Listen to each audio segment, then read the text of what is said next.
First of all मेरे पहले video पे इतना अच्छा रिएक्शन देने के लिए आप सभी लोगों का thank you. And now hello to you all. जो टॉपिक आज मैं लेके आया हूँ वो क्लास 8 के ज्योग्राफी इस सब्जेक्ट के चैप्टर नंबर 2 है। इसका नाम है land, soil, water, natural vegetation and wild life resources. इसमें से जो आज हम पहला टॉपिक पढ़ने वाले हैं वो है land. The topic now we are going to study is land. तो the simple definition of land is the solid part of earth. पृथ्वी के ठोस हिस्से को भूमि कहते हैं। और ये भी एक बात सत्य है कि जो लैंड है वो बहुत ही एक इम्पॉर्टेंट नेचुरल रिसोर्स है ह्यूमन बींग्स को, क्योंकि इस पृथ्वी पे प्रेजेंट टाइम में जितने भी लैंड पे पाई जाने वाले जितने भी स्पीसीज़ हैं, वेदर वो आपकी प्लांट्स की हों, एनिमल्स की हों, मैमल्स, एनीथिंग, हो सके उनमें से आज मैक्सिमम का कोई एग्जिस्टेंस ही नहीं होता अगर लैंड नहीं होता तो। That's why land is one of the most important natural resource to man. The land is distributed uneven all over the world and due to different kind of characteristics of land and climate. क्योंकि all over world जो land जो climate है और geographical condition है वो common नहीं, इसीलिए all over world land different kind के बटे हुए हैं and different kind of lands are used for different kinds of work. हर एक लैंड जो है उसका एक स्पेसिफिक टाइप होता है। फॉर एग्जांपल अगर हम लोग गंगा बेसिन के बारे में, गंगा बेसिन या गंगा प्लेन्स के बारे में बात करते हैं तो this lands are suitable for agriculture, और यहाँ पे एग्रीकल्चर ग्रोथ जो होगी वो अदर प्लेसेस के बजाय बहुत ही अच्छी और अधिक होगी। Land is use for different purposes. Land का यूज़ डिफरेंट पर्पजेज़ के लिए ह्यूमन करता है। For example agriculture practices, mining practices, road, building houses, forestry, industrial works practices etc. इन सभी वर्क्स के लिए एक कॉमन वर्ड दिया गया, इसे लैंड यूज़ करते हैं, जिसका एक सिंपल डिफिनीशन हम ये कह सकते हैं कि all these things which are commonly done on land are called और टर्म्ड एज लैंड यूज़। जैसे मैंने अर्लियर मेंशन किया है कि डिफरेंट काइंड ऑफ लैंड और specific kind of land is use for specific things. मैंने यहाँ पे एक डायग्राम दिया है, physical factor that determine the use of land. ये ऐसे 5 फैक्टर हैं जो एक लैंड के किस स्पेसिफिक वर्क के लिए वो लैंड यूज़ आएगा उसको डिपेंड करते हैं। पहला है टोपोग्राफी। टोपोग्राफी का मतलब होता है the precise detail study of the surface features of a region. किसी भी एक सरफेस या रीजन के बारे में स्पेसिफिक स्टडी, उसके बारे में knowledge.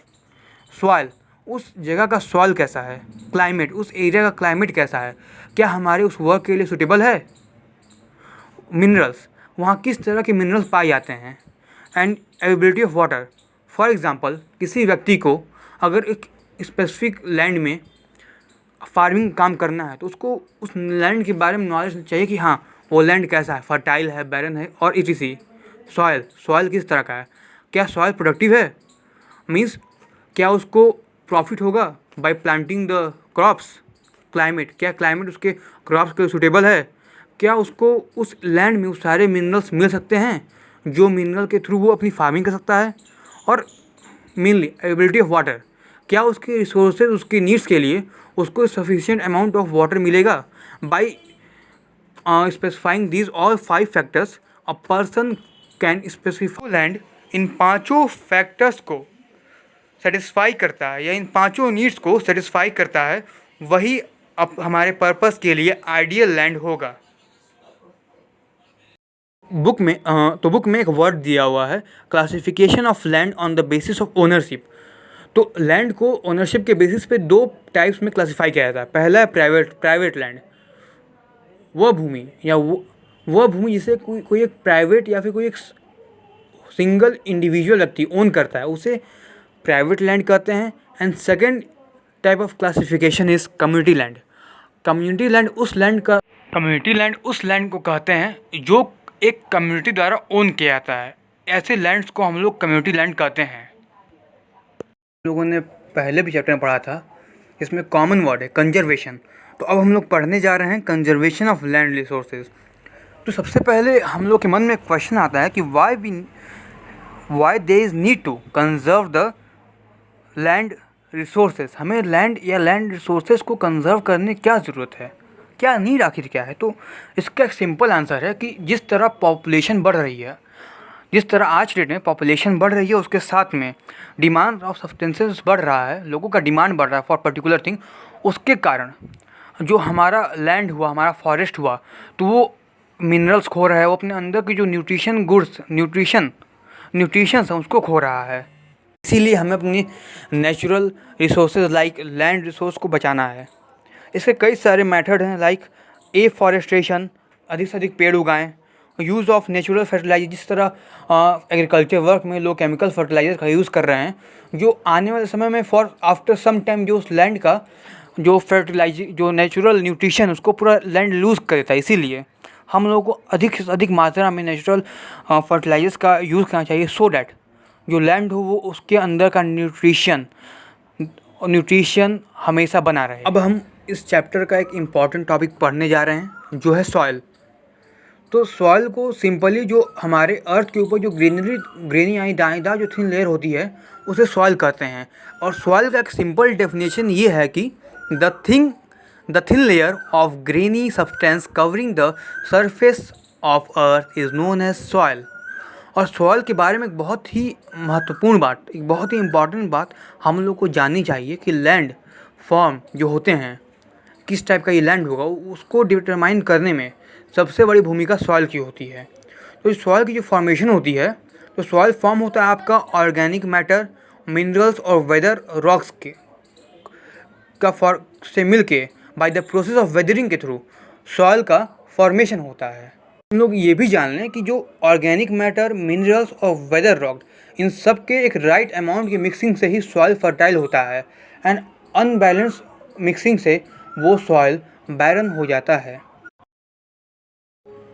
Now we are going to study about the layers of soil.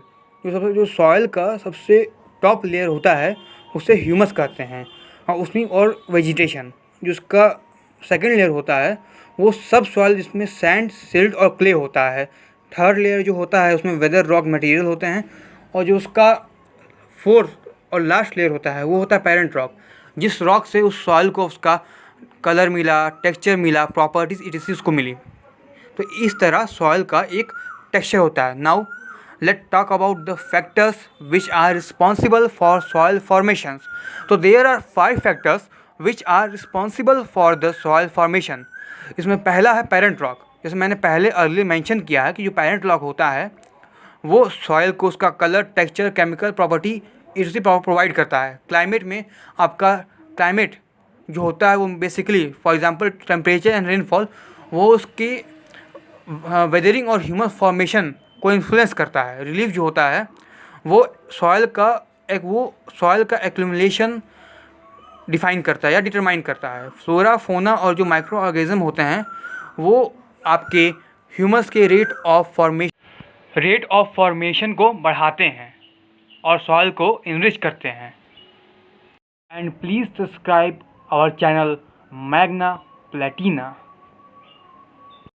Please like the video, share the video and subscribe.